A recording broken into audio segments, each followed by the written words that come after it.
So I'm working on a 2011 Hyundai Santa Fe, and this one's got a knock or a rattle in the front end.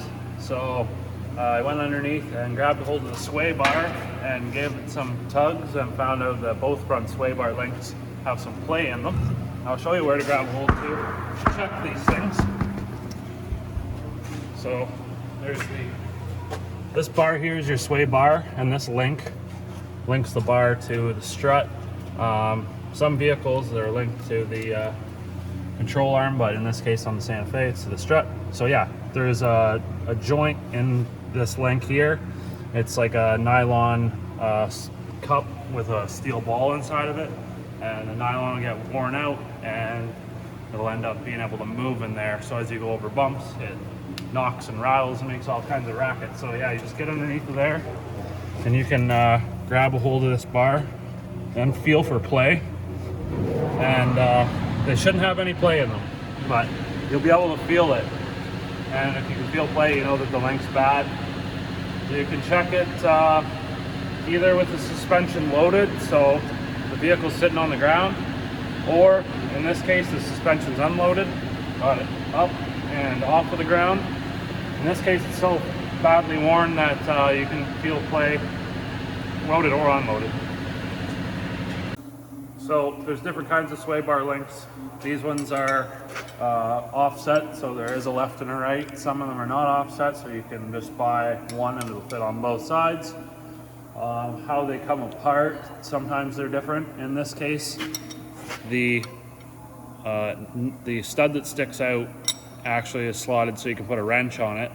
And they do that so that you can grab a hold of that while you take the nut off, because what's going to happen is 9 times out of 10, you go to take this nut off and the ball that's inside this nylon cup inside of here just spins around with the nut. And the reason it does that is because either the nylon gets all caught up on the threads, or all the rust that's on the threads gets all balled up because you don't clean it off. And yeah, you just have a real hard time getting that off. And I've seen a lot of sway bar links that don't have these notches on the back, so you can't use a wrench. Some of them will have like a hex key cut out, so you can put an Allen key in there. But it's all rusted out too. Yeah, so another thing you can do is just put vice grips in behind and grab a hold of them.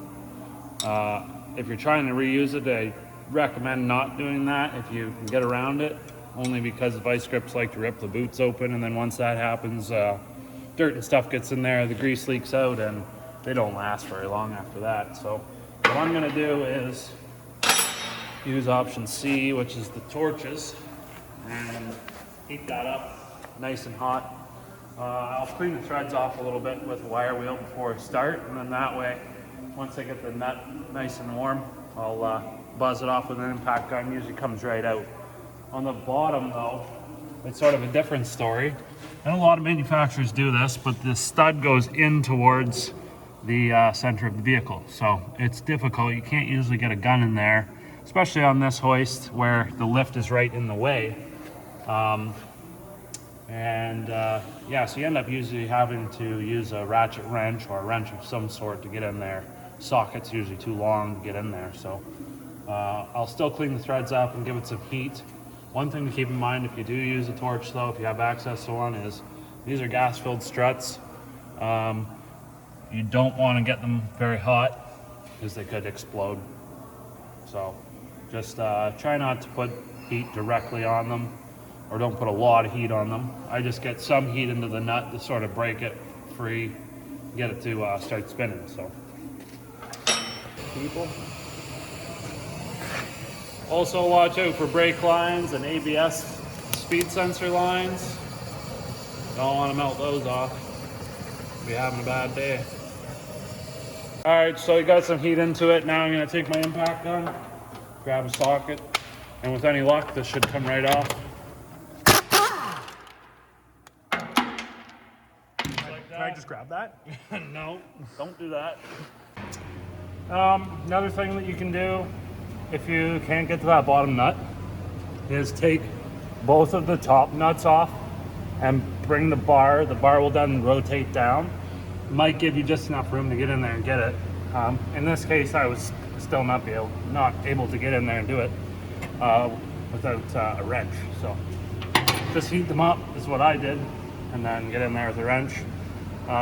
If you got rust on your threads, gotta get that stuff off first. Otherwise, it's just gonna be a fight. And if you don't have a torch, yeah, clean up the rust. Either use vice grips or a wrench. You can see this pair did have a slot in it, so I could have stuck a wrench in there, but these are junk anyways. I didn't really care. I just jammed some vice grips in there. It works fine. So yeah, this on this vehicle, it does matter which side goes on which side. So if you look, say this is like flat, you're looking straight at it, and then you look down to the sway bar, you can see that it's angled. So both joints are offset slightly, and I think if you tried hard enough, you could probably put them on backwards, but yeah, don't do that. Also, another thing to keep in mind too, if you do heat these up, just watch, don't heat them up too much. Like that joint could potentially explode off of here. I've actually seen that happen with a ball joint one time.